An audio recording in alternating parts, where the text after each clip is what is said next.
San Pío de Pietrelcina, el santo de los estigmas.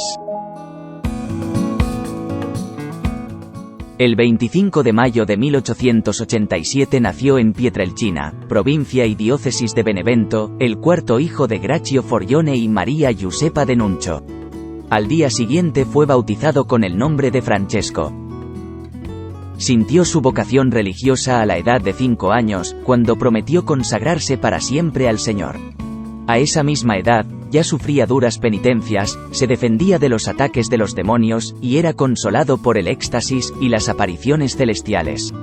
Para hacerlo estudiar, y mantener a la familia, el trabajo en Pietrelcina no es suficiente, y el padre Gracchio decide emigrar al extranjero.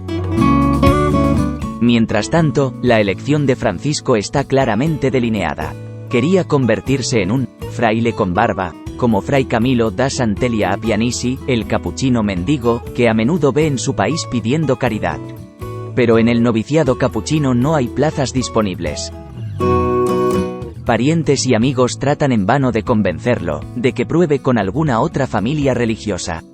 Finalmente, un lugar es libre y el 6 de enero de 1903, Francesco Forione entra en el noviciado de los capuchinos, de la provincia religiosa de Sant'Angelo Folla, hoy llamada Sant'Angelo y Padre Pío, en Morcone, siempre en la provincia de Benevento, a pocos kilómetros de Pietrelcina. Tomó el hábito, como novicio, el 22 de enero siguiente, y tomó el nombre de Fray Pío. Exactamente un año después, hizo su profesión temporal de votos, que confirmó definitivamente en Sant'Elia a Pianisi, cerca de Campobasso, el 27 de enero de 1907. Varias veces, por razones de salud, el joven fraile se ve obligado a abandonar el convento y estudiar. Los médicos le aconsejaron que regresara a Pietrelcina, para respirar el aire de su país natal. De hecho, aquí los síntomas disminuyen, pero no por las razones hipotetizadas por los hombres de ciencia. El 10 de agosto de 1910, en el Sacelum de los canónigos, de la Catedral de Benevento, el capuchino, de apenas 23 años, gracias a una dispensa de la Santa Sede, fue ordenado sacerdote por el arzobispo Paolo Schinosi. 4 días después, el Padre Pío celebró su primera misa solemne, en la iglesia parroquial de Pietrelcina. En el pequeño cuadro escribe a Jesús: para ti, sacerdote santa víctima perfecta. Estas no son solo palabras de circunstancia. Varias veces, de hecho, se ofrece, al Señor, víctima por los pobres pecadores y las almas del purgatorio. Y la respuesta no tarda en llegar. Unas semanas más tarde, se produce la primera aparición de los estigmas visibles, especialmente en una mano. Pero, como esta alma permanece, muy expuesta a este fenómeno, reza al Señor para que retire un fenómeno tan visible. La oración es contestada. Los piercings desaparecen, pero no el dolor muy agudo que se siente, especialmente en algunas circunstancias y en ciertos días. Al mismo tiempo, el Señor permitió que el fraile compartiera su coronación de espinas y su flagelación. El 6 de noviembre de 1915, durante la Primera Guerra Mundial, comenzó su experiencia militar, marcada por 3 largos períodos de convalecencia, debido a la exacerbación de su misteriosa enfermedad, con fiebre de hasta 52 grados. La pesadilla del uniforme terminó el 16 de marzo de 1918, cuando fue reformado para la doble broncoalveolitis. Durante uno de estos períodos de convalecencia, el Padre Pío vivió en un convento en Folla. Fue obligado por su ministro provincial, y padre espiritual, Benedetto da San Marco in Lamis, convencido de que su enfermedad era un fenómeno diabólico, para mantenerlo alejado del claustro. En Folla, sin embargo, el joven fraile sufre mucho por el gran calor. El 28 de julio de 1916, el guardián del convento de San Giovanni Rotondo, el padre Paolino da Casacalenda, lo llevó con él a la aldea de Gargano, donde encontró refrigerio. Por esta razón, obtuvo permiso para regresar provisionalmente, el 4 de septiembre siguiente. En cambio, permanecerá allí de por vida. Entre el 5 y el 7 de agosto de 1918, vive el fenómeno místico de la transverberación. Un personaje celestial le arroja, con toda violencia, en el alma, una lámina de hierro muy larga, con una punta bien afilada y ardiente. El 20 de septiembre siguiente, en el coro de la antigua iglesia conventual, apareció un personaje misterioso, similar al visto en la noche del 5 de agosto, pero con manos y pies, y costado goteando sangre. Al final de la visión, sus manos, sus pies, y su costado también estaban perforados y goteando sangre. La noticia de los estigmas se extiende ya al año siguiente, y comienza la afluencia de peregrinos. De 1919 a 1920, por orden de sus superiores, el Padre Pío fue visitado por 3 luminarias de la medicina de la época, los profesores Romanelli y Bignami, y el doctor Festa. El clamor y las calumnias producen intentos de transferir al Padre Pío a otro convento. Pero la reacción popular impide su implementación.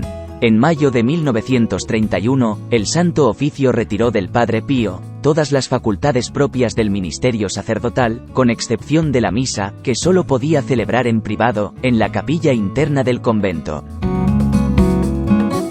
Las prohibiciones expiraron el 14 de julio de 1933. El santo fraile vuelve a su vida habitual. Santa Misa por la mañana, luego en el confesionario, hasta 16 horas al día, para absolver a los hermanos de los cordones de Satanás. Ora durante los descansos, hasta altas horas de la noche. En 1940, el Padre Pío esbozó la idea de fundar Casa Solievo de la Sofferenza. La primera piedra se colocó el 16 de mayo de 1947.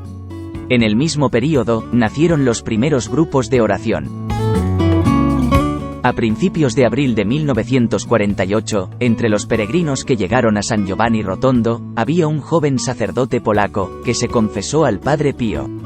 Su nombre es Karol Wojtyła. En 1952, el general capuchino se dio cuenta de que la iglesia del convento era demasiado pequeña en comparación con el número de fieles que asistían a misas. En 1954, el Padre Pío comenzó a celebrar al aire libre, en el cementerio. En enero de 1955, comenzaron los trabajos de construcción de una nueva iglesia más grande, luego consagrada el 1 de julio de 1959, por el obispo de Foggia, Mons. Paolo Carta. El Padre Pío no está presente, porque está hospitalizado. El 5 de mayo de 1956, se inauguró la Casa para el Alivio del Sufrimiento. Al año siguiente, el Padre Pío pidió al Papa que la administración del hospital se confiara a la Congregación de la Tercera Orden Franciscana, que las acciones se depositaran en el IOR y que, a su muerte, la sede apostólica aceptara los bienes de la Casa para el Alivio del Sufrimiento como donación. El Santo Padre acepta todas las peticiones. En 1960, nuevas calumnias llevaron al general de los capuchinos a pedir al Papa, Juan XXIII, una visita apostólica al convento de San Giovanni Rotondo y a la Casa Solievo de la Sofferenza. La tarea está confiada a Monseñor Carlo Macari. Una vez concluido el examen de las actas de la visita apostólica, se activan algunas disposiciones, entre ellas la prohibición a los sacerdotes, y más aún a los obispos, de servir la misa del Padre, y la obligación, para los capuchinos, de celebrar la Santa Misa, dentro de los límites de tiempo, que los sacerdotes devotos suelen usar, es decir, en media hora o como máximo 40 minutos, y no celebrar invariablemente, todos los días a la misma hora. Las limitaciones fueron levantadas por el nuevo Papa, Pablo VI, pocos meses después de su elección. En 1966, las condiciones de salud del Padre Pío empeoraron, y obtuvo la facultad de celebrar la misa sentado. En marzo de 1968, se vio obligado a moverse en una silla de ruedas. A las 5 de la mañana, del 22 de septiembre, el Padre Pío celebra su última misa, durante la cual está a punto de desmayarse, debido a un colapso.